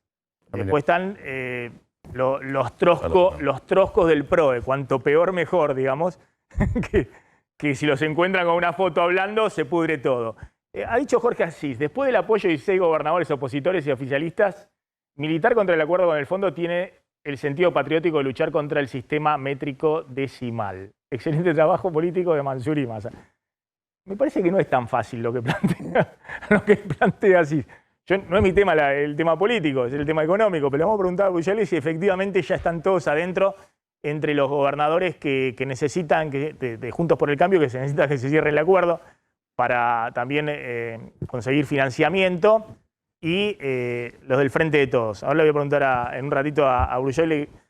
Pero vamos a hablar con Fernanda Vallejo. Fernanda, gracias por venir. No, muy amable, hace mucho tiempo que no hablábamos. Y pensé que me esperabas con la torta, che, porque estoy cumpliendo 43 en el día de hoy. Feliz cumpleaños. Feliz cumpleaños. Sé que no tenemos nada, apenas una botella. Hace rato que no nos vemos, pero te estoy haciendo el honor de venir acá el día de mi cumpleaños. Bueno, la verdad que y te agradezco la deferencia.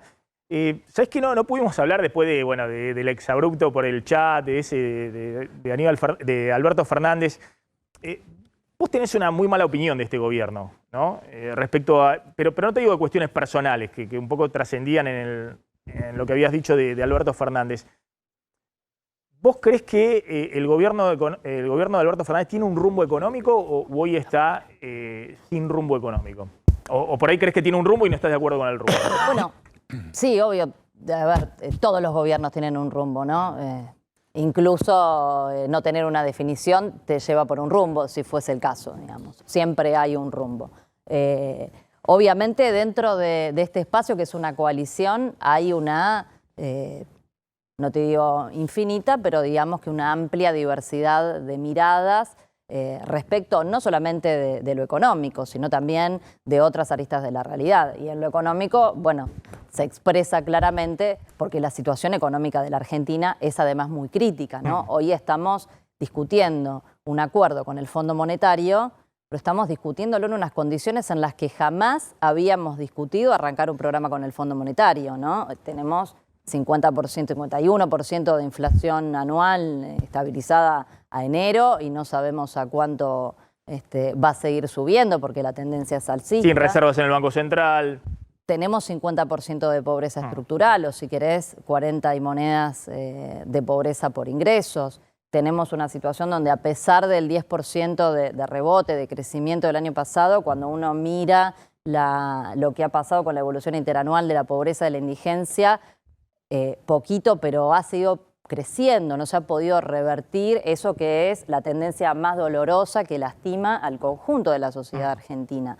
Entonces, cuando uno mira las características de este programa que el Fondo Monetario ha diseñado y pretende imponerle a la Argentina, ¿qué te encontrás? Que tenés una regla cambiaria que te exige que la devaluación tiene que ir detrás de la inflación. Y todos sabemos que la devaluación trae más inflación. Entonces empezás en una carrera que sabés a dónde comienza, pero no sabés a dónde termina. Y sabemos también, y vos lo sabés, porque igual que yo sos economista, que los salarios reales y la devaluación se miran en espejo. Más devaluación, más caída de los salarios reales. Los salarios reales hoy están en su participación en ingreso 4 puntos, casi 4 puntos por abajo del 2020, casi 9 puntos por abajo del 2019. Y de ahí tenemos que contar para atrás todo lo que habían sufrido durante el gobierno de Macri. Nuestro gobierno llegó en el 2019 con un contrato electoral muy claro que tenía que ver justamente con revertir todo eso que se había deteriorado. Es cierto, en el medio vino la pandemia, ¿no? No podemos ser tan necios de desconocer eso. pero el 2021 tuvimos un año de crecimiento, empezamos a salir de la pandemia. Los que no empezaron a salir de la pandemia económica son los trabajadores. Y el programa del Fondo Monetario, como todos los programas acá y en todos los países, nosotros tenemos mucha experiencia histórica, va contra los trabajadores. Es difícil o imposible suponer que los sectores que históricamente hemos defendido el interés de los trabajadores y que además en lo puntual, como vos lo decías, históricamente nos hemos manifestado no solo en contra de las políticas del Fondo Monetario, sino de este acuerdo en particular, que lo hemos denunciado en sede judicial, que hemos convocado a todas las acciones parlamentarias que estuvieron a nuestro alcance en su momento, que fracasaron porque no teníamos la mayoría para impulsarlo, porque bueno, quienes eran el oficialismo, que obviamente no nos iban a acompañar, pero también algunos de quienes hoy son socios nuestros en el frente y que decidimos obviamente dejar de lado esas diferencias cuando conformamos esta coalición, pero tampoco nos acompañaron. Digo, esas diferencias estuvieron desde siempre. Lo que no puede sorprender es una posición de muchísimos compañeros y compañeras que integramos el Frente de Todos, que están en contra del acuerdo. Que históricamente hemos sostenido. Ahora, la pregunta que te hago, teniendo en cuenta que, bueno, no sos vos sola, digamos. Y déjame decir una cosita, sí, porque estábamos hablando del conflicto, y no me meto en el conflicto ni en lo político ni en lo geopolítico, pero tiene implicaciones muy importantes. El impacto económico, la energía, el precio de alimentos. Siempre. La energía, los alimentos, digo, si estamos teniendo la inflación que tenemos, cuyo principal impulso viene siendo desde el año pasado la inflación internacional, imaginemos qué es lo que puede ocurrir en la Argentina en un escenario donde ya todos estamos previendo que ese proceso va a ser mucho peor del que tuvimos en el 21, con un Estado que no tiene herramientas para contrarrestar, porque no se habla en el programa del FMI de poner retenciones móviles para desacoplar los salarios reales de lo que ocurre con la inflación internacional, ¿no? Se habla de aumentar las tarifas, lo cual te suma más inflación y más erosión a los salarios y empeora las perspectivas del crecimiento, del empleo y de resolver el problema de la pobreza. Déjame ponerlo en estos términos, porque además de economista vos fuiste diputada ahora hasta diciembre pasado. Bueno, justo en 2017 en la lista de Cristina, en la provincia de Buenos Aires.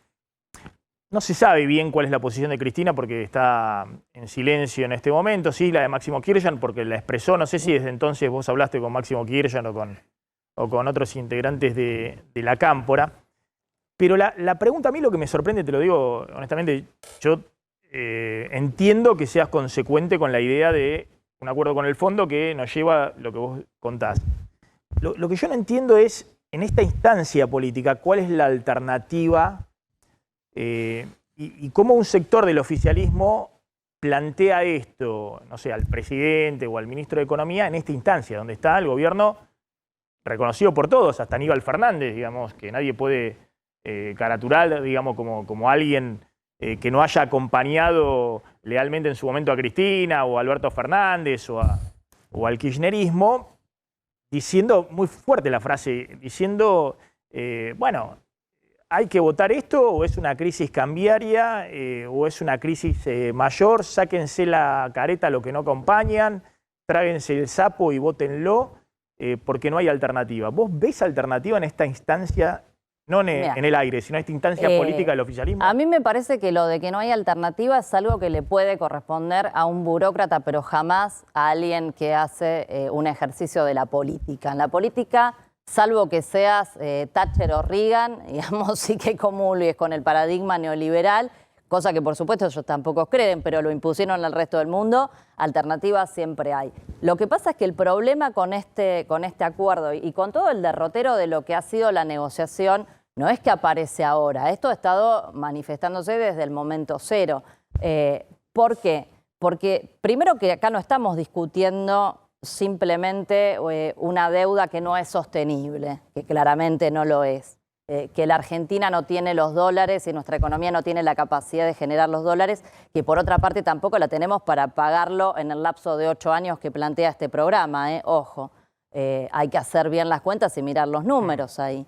Entonces, el programa en términos objetivos no te resuelve ninguno de los problemas que tiene la Argentina, y esto hay que decirlo, y al contrario, empeora muchos de los problemas que tenemos y los más urgentes y sensibles, que es lo mal que la está pasando millones y millones, la mitad de la población argentina y otros tantos en riesgo de caer en esa situación. Pero además no es una deuda regular y esto todos lo hemos reconocido. Y ha habido denuncias contra el gobierno anterior, pero no es solamente, pero perdóname, digo en este momento pero perdóname, porque yo veo que los misiles apuntan siempre al gobierno que contrató la deuda, y vos sabés que yo he sido una de las primeras denunciantes de eso, pero no lo hizo solo, como ningún gobierno que tomó decisiones desacertadas desde la dictadura para acá lo hizo solo, lo hizo con el Fondo Monetario susurrándole en la nuca qué era lo que tenía que hacer. Y el Fondo Monetario tiene una clara responsabilidad, pero no solamente política, que por supuesto, porque es un organismo político y este es un problema político, no financiero. El Fondo Monetario tiene una responsabilidad legal, porque para el derecho internacional, los incumplimientos, las violaciones de su estatuto en las que incurrió, por acción o por omisión, es un ilícito. Fernanda, entonces, ¿qué es lo que tiene que hacer un Estado soberano frente a un ilícito que representa que le vienen a reclamar 45.000 millones de dólares? ¿Qué hizo durante 2 años Guzmán entonces con el FMI? Bueno, yo creo que la estrategia fue desacertada porque tal vez tiene que ver con su perfil. Él no es un político, es una persona muy bien preparada, muy bien formada, en el marco de lo que podríamos considerar la diplomacia financiera multilateral. Entonces se encaró una negociación, digamos, dialogal, lo mismo que con los acreedores privados. Fíjate que tuvo características muy distintas de la que, por ejemplo, llevó adelante Néstor Kirchner. Por eso la de Néstor Kirchner fue una de las reestructuraciones más importantes, con mayor quita. La de Guzmán no tuvo quita de capital, y la de Martín Guzmán fue una, cuando vos comparás, estuvo dentro de lo que es el rango normal de reestructuraciones de estas características. Pero vuelvo, discúlpame, pero vuelvo a lo inicial que te planteaba. Uno tiene la impresión que en esta instancia el gobierno de Alberto Fernández, como ha defendido el acuerdo a su ministro de Economía y demás, si hay una mayoría del Frente de Todos que le vota en contra, es game over para el gobierno. Es decir, cuando Aníbal Fernández sale desesperadamente a decir sáquense la careta, quieren dañar al presidente o no. Cuando Luis Delía dice y le pide a Cristina, le dice que no lo delarruice a Alberto Fernández, lo que está diciendo, uno puede estar a favor o en contra del acuerdo con el FMI. Lo que no puede desconocer son las circunstancias políticas. Estamos en un gobierno que necesita llegar a diciembre del 2023 y que ha puesto todo el capital político que tiene, que parece ser poco, digamos, porque tiene dividido a todo, en que se apruebe esto y que pueda cerrar el acuerdo. Sí, ¿Vos entendés eso? A mí me parece que ahí hay algo. Te lo planteo porque no termino de entender la lógica, porque parece ser. Porque me parece que ya no es Juntos por el Cambio el que le hace el jaque mate al gobierno, es el propio oficialismo. A mí me parece que ahí está corrido el eje de la discusión. Acá no estamos discutiendo ni a una persona ni a un gobierno, estamos discutiendo el destino de la Argentina, el presente y el futuro de la Argentina, el país en el que van a vivir tus hijos, los míos y los de todos nosotros, que vos tenés unos años más que yo, pero más o menos digamos que somos congéneres. Algunos más. ¿Cuánto hemos sufrido? Yo nací en el 79, toda mi vida, hasta que logramos sacarnos de encima el Fondo Monetario, estuvo signada por la crisis. La normalidad en este país era la crisis. Y el agente protagónico de la instalación de la crisis en la Argentina fue siempre el Fondo Monetario Internacional. Esto hay que decirlo y hay que tenerlo claro. Entonces, ese país no lo queremos para nuestros hijos. Lo que tenemos que discutir en todo caso es cómo hacemos para enfrentar a eso que tenemos enfrente. Claramente, con esta estrategia no funcionó porque necesitábamos más plazos, porque esto no se va a poder pagar en 8 años. Esto también hay que decirlo. No lo concedió el Fondo Monetario. La realidad es recortar las tasas de interés, las sobretasas tampoco se consiguió. Siendo legalmente corresponsable de un ilícito y de haber endeudado y saqueado a la Argentina a través de la fuga de capitales, el Fondo Monetario tendría que haber pasado a pérdida una parte del capital, porque, insisto, esto es un problema político, no es un problema de lo que está escrito en un estatuto, que no tuvieron ningún problema de violar cuando tuvieron que violarlo. No lo aceptó. Ni siquiera los sobrecargos, y ahora tenemos que pagar casi 7.000 millones de dólares extras de sobrecargos. Nosotros que somos las víctimas y los que hemos sido saqueados tenemos que pagarle punitorios a nuestro saqueador. no funcionó esa estrategia. Hay que rediscutir e ir a otra estrategia. Eso es lo que creemos que hay que hacer, valiéndonos de todas las herramientas que tenemos. La situación es crítica, sí, por supuesto. Nadie niega que sea crítica. También es cierto que tuvimos 2 años de superávit comercial y que las divisas comerciales, que fueron una bendición, si querés, en un contexto complejo, no quedó nada en el Banco Central. ¿Por qué? Porque la estrategia fue equivocada, porque seguimos pagando con los ojos cerrados cuando no teníamos acuerdo con los privados, después cuando no teníamos acuerdo con el fondo, cuando no se auditó la deuda de los privados, digo la deuda de las empresas privadas en la Argentina, donde tenemos sobrada experiencia y consta que por lo menos una parte son autopréstamos, entonces sigue habiendo mecanismos de fuga que están vigentes en la Argentina y todo eso es lo que nos lleva a una situación compleja. Entonces, lo que decimos es no a un escenario de confrontación interna. Estamos exponiendo ideas con vehemencia porque estamos discutiendo el destino de la Argentina. Ahora, acá nadie está planteando, primero que la centralidad, insisto, no es la persona o el gobierno, a tus colegas políticos y hace poco tiempo compañeros, si se quiere, de espacio político, no sé si lo siguen siendo, que plantean esto tan fuerte, digamos, ¿no? En términos, bueno, dijiste lo de Aníbal Fernández o de Lía, que plantea, lo quieren delarruizar a Alberto Fernández. ¿Vos no crees que sea así, digamos? ¿No crees que un planteo fuerte en este momento termine de debilitar al gobierno y desemboque en una crisis mayor? Quiero ser muy respetuosa de las opiniones. Digo, cada uno puede opinar y decir lo que quiera. Digo, eso está claro.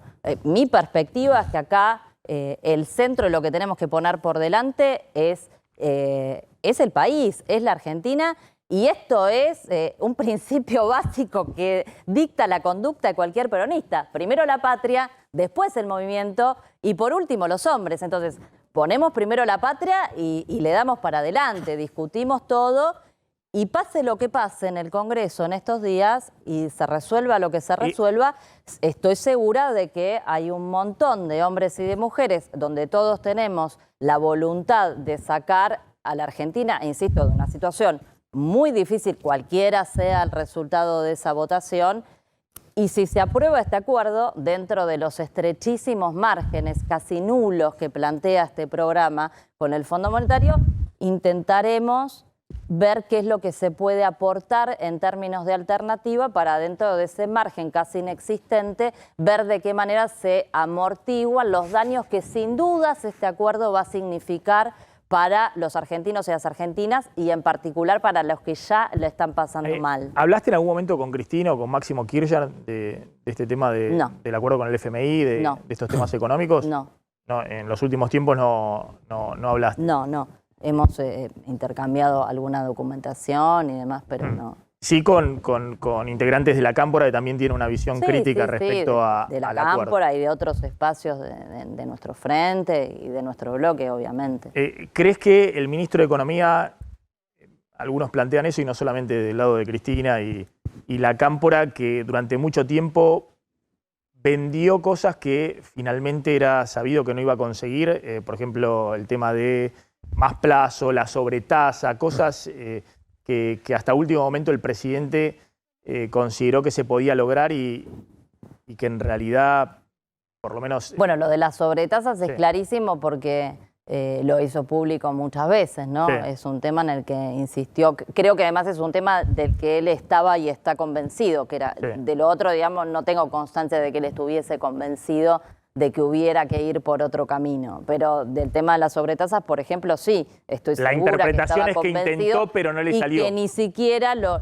que era lo de menos, digamos, de todo lo que había que negociar, ni siquiera eso concedió el Fondo Monetario. Por eso, digo, en definitiva, esto no es un acuerdo, es una imposición. Digo, es una imposición. Es un contrato de adhesión. Como han sido todos los programas con el Fondo Monetario, que probablemente haya excedido a la voluntad de cualquier vez, seguramente... Ni Alfonsín quería firmar lo que lo hicieron firmar, no sé si Mena me habrá querido firmar lo que le hicieron firmar, pero en definitiva el Fondo Monetario te impone. La diferencia es que nosotros esta vez veníamos de una deuda probadamente fraudulenta, con las pruebas en la mano de los ilícitos en los que el Fondo Monetario incurrió, y teníamos y tenemos todavía la oportunidad de encarar una discusión en unos términos diferentes, que sean los nuestros. Y la última que te hago, yo creo que hay todo un interrogante de cómo va a gestionar el gobierno de Alberto Fernández con acuerdo del FMI hasta diciembre del 2023. Hay un interrogante grande porque Cristina también tiene una visión muy negativa del acuerdo y también de la injerencia al fondo. Hay distintas anécdotas, yo lo he escrito en algún libro respecto a lo que pensaba Cristina en algún momento entre el dilema de que vuelva el FMI a la Argentina o no y el melodrama que hacía respecto a lo que significaba el FMI para volver a la Argentina. Es decir que para cualquier gobierno es complicado que te intervenga en la política económica, mucho mayor para un gobierno que ha hecho una bandera de la independencia con el Fondo Monetario, no hay duda. ¿Vos crees que para cualquier gobierno de signo popular, independientemente... Para cualquier gobierno que tenga un poco de autoestima, porque tal vez para cualquier gobierno... Porque puede haber gobiernos pero puede haber gobiernos que compartan, por ejemplo, el paradigma económico que es cualquier gobierno... Mira, no quiero mencionar a Alfonsino, esto lo hablábamos incluso acá hasta con Esper, que decía, tener un acuerdo con el fondo es que te fuiste a la B. Digamos que no podés administrar vos tu propia política económica. Entonces, sea de izquierda o de derecha, cualquier gobierno que tenga mínima autoestima sin lugar a dudas respecto al voto popular y que vos querés administrar, ya sea un paradigma liberal o un paradigma más intervencionista, lo querés hacer vos. De eso no cabe no con un duda. burócrata de Washington que te envía todos los días las planillas de lo que hace el Banco Central, lo que hace el ministro de Economía. Pero si el objetivo de tu política económica es mejorar los salarios reales... digamos que es mucho más insostenible que si el objetivo de tu política económica es reducir el déficit fiscal, porque en un caso hay una contradicción. Está bien, pero eso desde el punto de vista de que, imagino, ningún gobernante, ningún político quiere tener la manija de la administración pública intervenida por un burócrata en Washington, digamos. Es un papelón, realmente es algo que, bueno, para discutir en otro momento.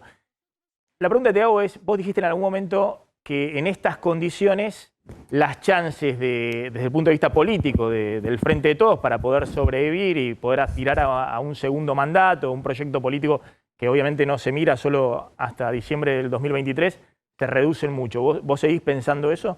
Pero miremos lo que pasó en el 2021. Y es lógico, pero es por lo que vos estás diciendo. Yo estoy segura que tanto en el diseño del presupuesto 2021, pero particularmente en la ejecución de ese presupuesto... Hubo mano del FMI. Por supuesto, digo, estuvo enmarcado en lo que son las condiciones previas a un acuerdo, aunque no esté firmado ni escrito en ningún lado.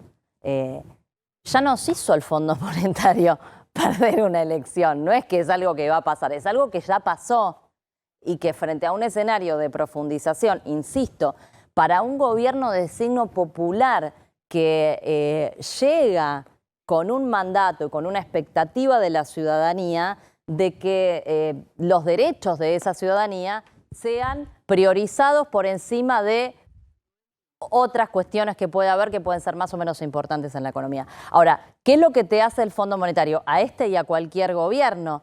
Te anula ese conflicto, te lo resuelve y te pone el derecho de propiedad privada de los acreedores, y en este caso del mismo, por encima de los derechos económicos, sociales, del derecho de desarrollo, del derecho a la justicia social del pueblo argentino.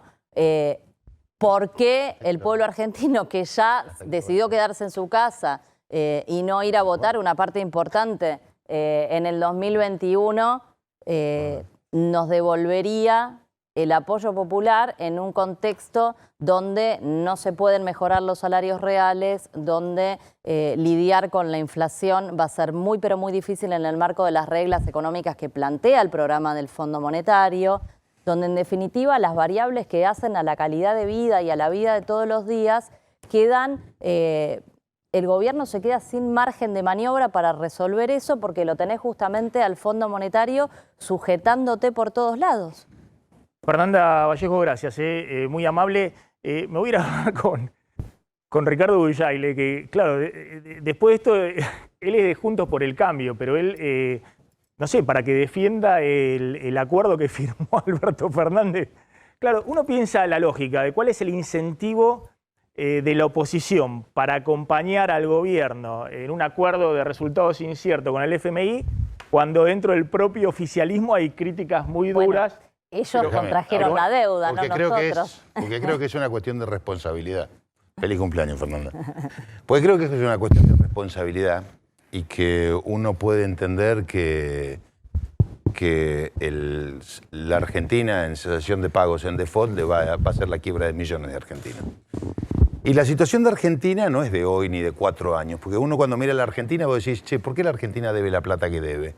¿Por qué Argentina tiene una deuda de 360.000 millones de dólares y estamos puntualmente hablando de una deuda hoy de 44.000 millones de dólares? Son cuestiones que no nos planteamos. Yo escuchaba lo que planteaba Fernanda, entonces vos decís, me llama la atención que una deuda con un organismo internacional la plantee como algo ilícito, como algo... La verdad que es muy difícil pensar que en todo esto pueda haber ilícito. Hay decisiones políticas que seguramente no comparte, decisiones políticas lo que es que no ilícito comparte. no ilícito, Ahora, es Ricardo, lo determina lo que está escrito a nivel internacional, no es político. Fer, te escuché atentamente. Pero darle las obras a Lázaro Báez, todas como se la dieron, es lícito, es decisión política, eso no es ilícito. Entonces yo digo, transitemos por un camino de racionalidad en la Argentina, más allá de esta circunstancia, es decir, ¿por qué la Argentina tiene el déficit fiscal que tiene? ¿Por qué? ¿Por qué gastamos lo que gastamos? ¿Y cuál es la solución que estamos proponiendo? Miremos desde el año 1950, y vos sos mejor en esto que yo, miremos del año 1950 a esta parte, ¿cuántos años tuvimos superávit fiscal? Porque si vos me decís puntualmente, año 2021, mirá, tuvimos la pandemia, tuvimos esto, tenemos que profundizar el déficit, tenemos que ayudar con el IFE, la elección no la perdió el gobierno por eso, por el Fondo Monetario. La elección la perdió por un pésimo manejo de la política sanitaria, por el vacunatorio VIP y por todo lo que vos sabés y que vos también lo dijiste y no voy a entrar en esas chicanas baratas, ¿no? Digo, vos compartís muchas de esas cuestiones. Ahora estamos en este punto. Y en este punto, los responsables de aprobar el acuerdo, no importa quién lo contrajo el Estado argentino, como cuando nosotros en el año 2015 asumimos, nos tuvimos que hacer cargo de pagarle a los holdouts, de pagar la deuda en el CIADI, de pagar la deuda del Club de París, que se pagó un sobrecargo de casi 3.000 millones de dólares que no se terminaron de pagar. Entonces hay una continuidad jurídica del Estado. Que hoy políticamente el nudo gordiano sean 40.000 millones de dólares, que es el saldo, bueno, listo, lo acepto que políticamente discutamos. Ahora, la pregunta es, ¿vamos a mandar a la Argentina al default? Porque esta es, más allá que uno pueda compartir, algunas cuestiones que comparto con vos, ¿no es cierto? Digo, no comparto las soluciones, porque el famoso tema, hoy leía un tema de retenciones móviles, ahora volvemos con eso. Digo, hoy la tonelada de trigo vale, para ponerte un caso, $500. El productor argentino cobra 115 haciendo malabarismo. Sobre eso, y no te estoy hablando como productor, te hablo desde el sentido común.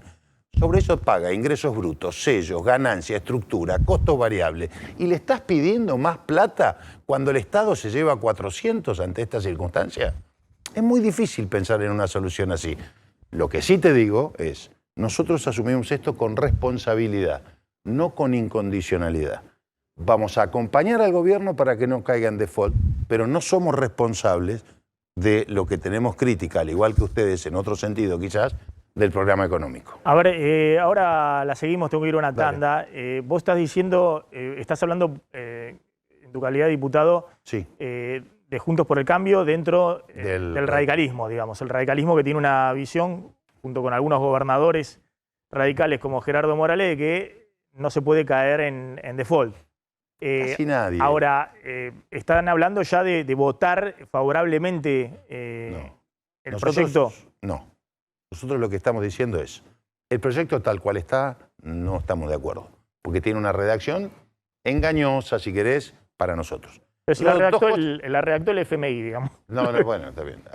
Yo no. Nosotros somos, ¿sabés qué? Nosotros son las redacciones de siempre. Somos el Congreso de la Nación Argentina y lo redactamos nosotros. Nosotros elevamos una propuesta. Entonces, lo que nosotros decimos es, dos cosas estamos. Vamos a dar quórum, vamos a autorizar al gobierno a contraer el préstamo para cancelar la deuda, no vamos a asumir responsabilidades que no nos competen de un programa económico de un gobierno que fue elegido para llevar adelante la política. Eso no lo vamos a votar. Me interesa un poquito la discusión respecto a esto de la responsabilidad y demás, ¿no? Yo veo también más allá del tema económico, un problema político enorme hoy en la Argentina, que es un gobierno, un presidente que está hablando de su reelección cuando no se sabe, digamos, cómo sigue gobernando si tiene su espacio político dividido, digamos, ¿no? Entonces, parece medio chiste que el presidente esté hablando de su reelección. Tal vez lo que está buscando también es pulsear dentro de su espacio político. No sé, por ahí me lo pueden explicar. Tanda, ya volvemos.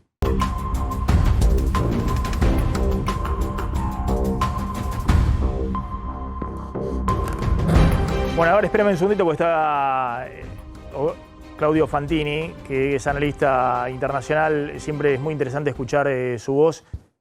Claudio, muy amable en atendernos. Me interesaba un poco cuál es tu visión de cómo sigue este conflicto y la invasión de Rusia a Ucrania y si hay una puerta de salida que de alguna manera no siga escalando en los daños y en las víctimas, en los civiles y en la economía mundial y en todo lo que está sucediendo. ¿Qué tal, Maxi? Gracias por llamarme. Yo creo que en este momento solamente hay condiciones para discutir o para negociar o buscar en una mesa de negociación lo que en definitiva no es más que la calma que antecede a las tempestades, porque eso es negociar un corredor humanitario y un alto el fuego para que pueda implementarse. Tiene que ver con lo que son los llamados bombardeos de saturación desde la Segunda Guerra Mundial en adelante y que Putin los aplicó para reconquistar a Chechenia cuando la lideraba a esa república caucásica el general Dudayev y buscaba independizarse. Aplicó un bombardeo de saturación sobre Grozny. Siempre después del bombardeo a los centros urbanos viene el alto el fuego y el corredor humanitario para que salgan de la ciudad los niños, las mujeres, los ancianos, los enfermos, todo aquel que no va a ser un combatiente para que después las tropas que entran a conquistar el centro urbano no gasten una sola bala en alguien que no sea un combatiente. Se supone que esto es para directamente liberarla de todo aquel que no sea combatiente, cosa de que las tropas cuando ingresen a tomar la ciudad disparen contra todo lo que se mueva y no gasten una bala en nada que no sea un combatiente. Eso es lo que se está discutiendo. Todavía no están las condiciones para que alguna de las partes busque una salida negociada y yo creo que las condiciones para que se pueda pensar en una mesa de negociación es que una de las partes o ambas esté viendo frustrada totalmente su posibilidad de alcanzar los objetivos que se ha propuesto. Solo cuando ve que le resulta imposible alcanzar el objetivo propuesto, una parte beligerante empieza a buscar una salida negociada. Y en este caso, ninguna de las dos partes está en esa situación. Rusia porque, aunque muy lentamente, aunque un costo en pérdidas de vidas propias y en destrucción de su propio material bélico muy alto, Rusia viene avanzando de manera irregular, no avanza casi nada en el norte, pero lo hace en el este y sobre todo en el sureste. Y mientras ese avance, más lento de lo que necesitan, pero avance al fin, se mantenga, hay una expectativa en el Kremlin de poder alcanzar los objetivos buscados. Mientras que la expectativa vigente y muy fuerte por estas horas en Kiev es que la resistencia logre convertirle, por ejemplo, cada ciudad importante de Ucrania en una Faluya a las fuerzas invasoras y logre convertirle esta guerra en un conflicto prolongado de baja intensidad. Esos conflictos donde la asimetría se pierde, deja de importar, porque los ejércitos, por superiores que sean, cuando se empantanan en un conflicto de baja intensidad, bueno, ven menguar las diferencias a su favor. Y en este caso, Maxi, un conflicto prolongado de baja intensidad en la que la resistencia ucraniana pueda seguir provocándole pérdidas, aunque no detener el avance y mucho menos revertirlo, mucho menos expulsarlo, mientras logre demorar ese avance, bueno, le da tiempo a las sanciones económicas para que hagan impacto sobre el músculo económico que Rusia necesita para sostener esta operación militar. Claudio, simplemente brevemente te consulto, ¿eso no sería también un poco el peor escenario, digamos, de un país que estaba buscando su desarrollo, que tenía, por lo menos en las ciudades principales, un desarrollo importante, acercándose, si se quiere, a Europa? Bueno, permanecería durante mucho tiempo en una situación de destrucción absoluta, ¿no? Y por otro lado, la tensión que vivimos a nivel mundial con el tema del petróleo, el gas, la energía, la disparada de precios en Europa, en Estados Unidos y también de las commodities a nivel mundial que está impactando también acá en la Argentina. Sin duda, Maxi, es el peor de los escenarios, pero es el único que se está viendo en este momento. Ucrania tenía, creo yo, equivocadamente, la sensación de que la OTAN entraría en su defensa. Primero, cuando empezó a pedir Zelensky, se estaban acantonando las fuerzas rusas, se estaban acumulando en la frontera norte, este y sur, y ahí empezó a pedir que ingresen tropas de la OTAN, y la OTAN le explicaba que no, y le argumentaba el artículo 5 del Tratado del Atlántico Norte. Yo creo que eso es falso. Evidentemente el artículo 5 establece que solo pueden entrar en una guerra si es atacado un país miembro de la OTAN. Pero en el 95 entraron en acción en Bosnia contra los serbo-bosnios que lideraban Karadzic y el general Ratko Mladic, y llevaban a cabo la limpieza étnica en Bosnia, y después, 4 años después, actuaron en Kosovo y derribaron con los bombardeos sobre Belgrado el régimen ultranacionalista de Slobodan Milosevic. Por lo tanto, el artículo 5 no sería el mayor determinante. Claro. El mayor determinante es que a una escalada entre superpotencias nucleares no la gana el que tiene más arsenales y puede destruir más a la otra potencia. La gana la potencia que tiene con poderes absolutos a un hombre que presenta síntomas de desequilibrio mental y que le hace ver a todo el mundo que está dispuesto a apretar el gatillo nuclear. Y en ese caso, a la ventaja la tiene Putin. Está claro, está claro, Claudio. Es interesante lo que planteas. Para las democracias es complejo, digamos, que se esté meneando el tema de la Tercera Guerra Mundial, y no hay gobierno democrático aún de los más desarrollados que resista esas presiones también internas, ¿no? que se generan. Claudio, te agradezco muchísimo. La verdad que siempre es muy interesante escucharte y quería por lo menos poder escucharte estos minutos en el programa. Muchas gracias. Bueno, ha sido un gusto para mí, Maxi. Gracias. Igualmente, ahí está Claudio Fandini. Siempre es muy interesante escucharlo. A ver, le pido por favor a la producción que me den 3 minutos y seguramente vamos a poder ordenar. Vamos a llegar, quiero el cierre de Brujaile por una cuestión de respeto también al diputado que lo tenemos acá en el estudio. Candelaria, le querías hacer una pregunta a Brujaile. Sí, quería preguntarle a Ricardo si él está de acuerdo con esta autocrítica que hizo Gerardo Morales, que dijo, bueno, ok, reconozcamos que esta deuda la contrajimos nosotros y un poco como que pongámosle el pecho a la situación. No, yo creo que lo que primero que tenés que pensar es que es el Estado argentino. Cuando asumís una obligación, asume una obligación el Estado argentino. Porque más allá de quién la haya contraído, la contrajo porque tenía una situación económica y financiera del país determinada.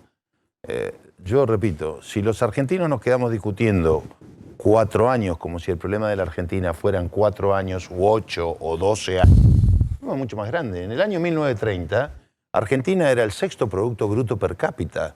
Teníamos ingreso per cápita por encima de Italia, España, Francia. ¿Cuánto tiempo después? ¿Dónde estamos? Tenemos una deuda de arrastre cuando se va Cristina Kirchner en el año 2015, más allá de la composición de la deuda, había 241.000 millones de dólares de deuda. 70.000 toma Mauricio Macri y este presidente ha tomado 60.000 millones de dólares de deuda en 2 años. En pesos, ¿no? No importa, sí, pero está atado a dólar, no importa. Después vemos, porque si no le pagamos con papelito a la gente y es un problema. Claro. El Banco Central emite papelito y sí, claro, bueno, por ahora por eso tenemos no emite dólares, digamos. No, por eso tenemos el 50 de inflación. No, está bien. Yo entiendo todos los problemas de todos los gobiernos y demás, porque todos tratan de justificar su cuota aparte y yo trato de de explicar eso. En todo caso, sí. si son gobierno en el futuro, digamos, mejor conseguir, digamos, financiamiento genuino en pesos y acotar el tema del dólar. Para eso tenés que tener confianza en el mercado y el mercado tiene que tener confianza en vos. Brasil, México. Exacto. Y el mercado hoy no tiene confianza en la Argentina. Les agradezco, gracias Fernanda, me quedé sin tiempo. Simplemente, vos del conocimiento que tenés, no te voy a preguntar por los diputados de Formosa, vos venís de Formosa, si van a acompañar de Gildo Infran, me imagino que sí, que los gobernadores van a acompañar a Alberto Fernández, más allá de su afinidad con Cristina. El resto también vos ves que va a haber un apoyo mayor al que hoy se está no lo sé, anunciando. Veo que el oficialismo está operando sobre los gobernadores. Sobre eso, quizás haya algunas abstenciones, quizás haya votos en contra, pero creo que es muy difícil para el oficialismo esta votación. Pasa esto, se juntan todos, quédate tranquilo. Ah, sí. Vamos a ver cómo sigue. Viene la discusión del 2023 y el tema de cuáles van a ser las candidaturas. Lo vamos a ir analizando con Pablo, tanto en el oficialismo como en la oposición. Vamos a la tanda y ya volvemos. Ya están llegando Roberto Funes y Mariana Contartesi, pero algo importante, el aumento de la evaluación fiscal de inmuebles en la Ciudad de Buenos Aires, que va a impactar sobre bienes personales para aquellos que vivan en la Ciudad de Buenos Aires. Claro, y esto es un anticipo que dio Mercedes Marcó del Pont antes de ayer cuando estuvo en Diputados. A ver, ahora, ¿cómo se calcula bienes personales en los inmuebles acá en la Ciudad de Buenos Aires? Sobre la evaluación fiscal, o en el caso de comprar una propiedad, sobre el precio de que se compra la propiedad, pero sobre un inmueble que uno tiene, sobre el valor fiscal. ¿Qué dijo Mercedes Marcó del Pont? Que ahora se va a hacer un cambio en ese cálculo, pasemos a la próxima placa, y lo que se va a hacer es, inspirado en lo que ya sucede en la Ciudad de Buenos Aires, a esa evaluación fiscal se la va a multiplicar por 4. ¿Para qué? Y porque según... Es decir, la reta ya hoy recauda la BL en base a la evaluación fiscal multiplicada por 4. Claro. Pero la FIP hasta ahora solo tomaba la evaluación fiscal para el pago de bienes personales para aquellos que viven en la Ciudad de Buenos Aires. Bueno, entonces con la multiplicación por 4, entonces eso va a tener un impacto sobre aquellas personas, no que tengan una sola propiedad, digamos, la llamada casa habitación. Que tiene la excepción de hasta el 30 millones de pesos para el pago de bienes personales. Sino que va a tener un impacto y muy importante en aquellas personas que tengan dos o tres propiedades, y yo acá tengo... Sí, no, está claro, va a tener un impacto fuerte en aquellos que tengan más de una propiedad en la Ciudad de Buenos Aires, y ese impacto va a ser para el pago de bienes personales en el año 2022. Es decir, que se va a pagar para este año que se va a pagar el año que viene. Para el resto, para todos, va a aumentar también las evaluaciones fiscales, pero eso va a ser en el transcurso del año. Esto es inmediato en la Ciudad de Buenos Aires. Nos vamos, ya se quedan con Roberto Funes y con Mariana Contartesi. Nos reencontramos mañana. Chao, pasen a bien.